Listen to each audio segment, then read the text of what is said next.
The illumination of conscience is seeing ourselves and our souls in the way God sees us. But it was terrifying for me at the time. And I begged God on my hands and knees to give me a sign. Please show me it's not too late. Hi, I'm Father Chris Alar, the Provincial Superior of the Marian Fathers of the Immaculate Conception here at the National Shrine of the Divine Mercy in Stockbridge, Massachusetts. It's an honor to be working with the Franciscan Friars of the Immaculate, mainly because the two loves and charisms of our communities are the Blessed Mother.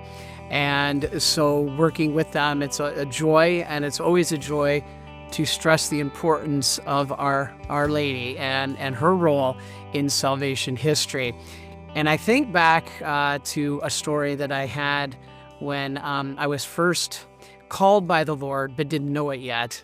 And that was a very interesting time in my life. It was right after college, and I was kind of searching for what the Lord was seeking me to do in my life. And I happened to be in a close relationship with a beautiful and fine young lady that was a long-distance relationship. But at the time, I wasn't practicing my faith. I was, in fact, if somebody would have told me in high school that I would become a priest, I would have cried. And in fact, my mom did cry. My mom cried for 3 days when I announced that I was going to be entering into religious life. But at the time, I was a holiday Catholic, not even a Sunday Catholic. And the beautiful part was God never takes his eyes off you. And although we shouldn't take our eyes off of God, I was living a secular life. And my girlfriend had been up to visit me for the weekend. And it was a late Sunday night when she had left, and I fell asleep. And so here I was in the basement, condo of a basement in Michigan in the middle of winter. Heavy snows, middle of January. There was nothing of any flowers or any kind of anything in bloom for 1,000 miles. I woke up with an entirely changed life experience, because what happened was shortly after I woke up, I was filled, what I would say now was an extreme amount of a singular grace, a tremendous amount of grace, but it was terrifying for me at the time because, as we know from our tradition, the illumination of conscience is a filling of our intellect, of seeing ourselves and our souls in the way God sees us. And that was the first time that had ever happened to me. And our Lord very gently, but very firmly, was showing me my sins. And in my whole life, I had never experienced perfect contrition. But at that moment, at that very instant, upon seeing my soul the way God saw it, seeing my mistakes, seeing my failures in being a disciple, in fact, not even practicing my faith, what happened was I broke down. I literally began to sob. Father Don Calloway explains his conversion story. He said he cried, he filled a drawer full of his tears.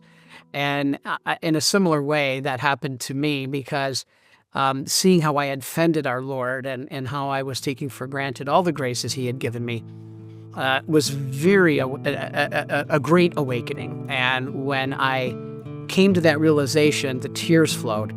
The sorrow poured out. The contrition was like nothing I had ever experienced. It was perfect contrition. The only time in my life I'd had perfect contrition. And the only thing that came to my mind was to beg God. I actually began to speak to God, and I begged him to please show me. Give me a sign. Now, today, I would never ask God for a sign. The Bible tells us not to ask God for a sign. I didn't know that then. He knew I didn't know that then. But I did, for better or worse.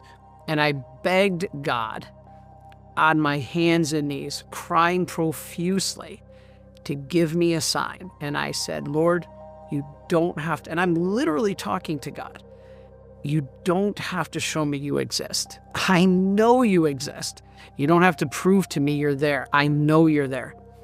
please show me it's not too late.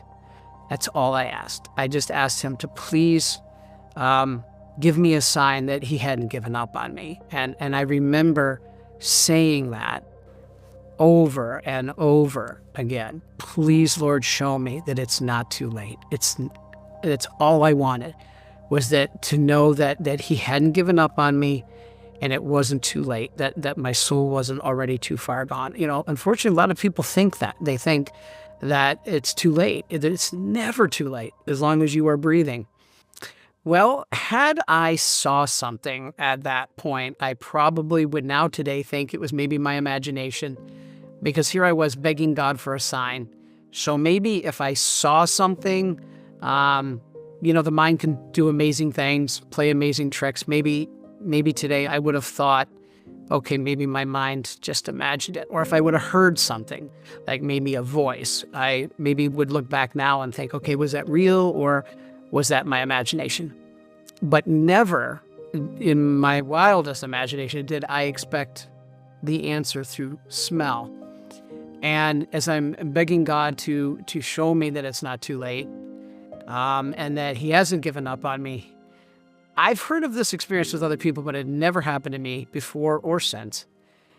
The entire room filled with the most deep and rich, and, you know, they say that when people have experiences, mystical experiences, they can't explain it. And I can see why, because this was really my only mystical experience of my life. And the room filled with such a deep smell of roses that I could not get enough of it. I just kept breathing it in, and it only lasted a couple seconds. And at that moment, I felt the presence of a feminine, I can't explain it. It was the presence, yes, God was there, but it was the presence of God being there through the gift of a mother. Because when you make a mistake, when you mess up, who do you run to? You run to your mother. And I felt her presence. I didn't see her. I did not hear her audibly speak to me. But I smelled those roses, and they were unlike any smell I have ever smelled on this earth. There was nothing of any flowers or any kind of anything in bloom for 1,000 miles. And that few seconds that they lasted are something I will never forget. And instantly I knew that it was Mary. I knew instantly that she was there showing me and telling me that it's not too late. I get choked up now thinking about it, because there was Our Lady in the midst of my darkness, in the midst of my confusion, her hand on my shoulder saying, it's okay. God hasn't given up on you, and I'm with you to take you to him.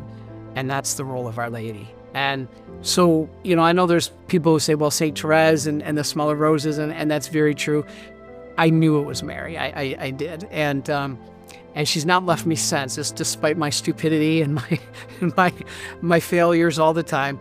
I still struggle, but I know that it's never too late. And so go to the Blessed Mother, because she'll take you to Jesus. And sometimes we need that help before we go to God. The loving care of a mother. She's one of us. She's a creature, so she knows and can relate to our struggles. So praise be to God for the gift of Our Lady.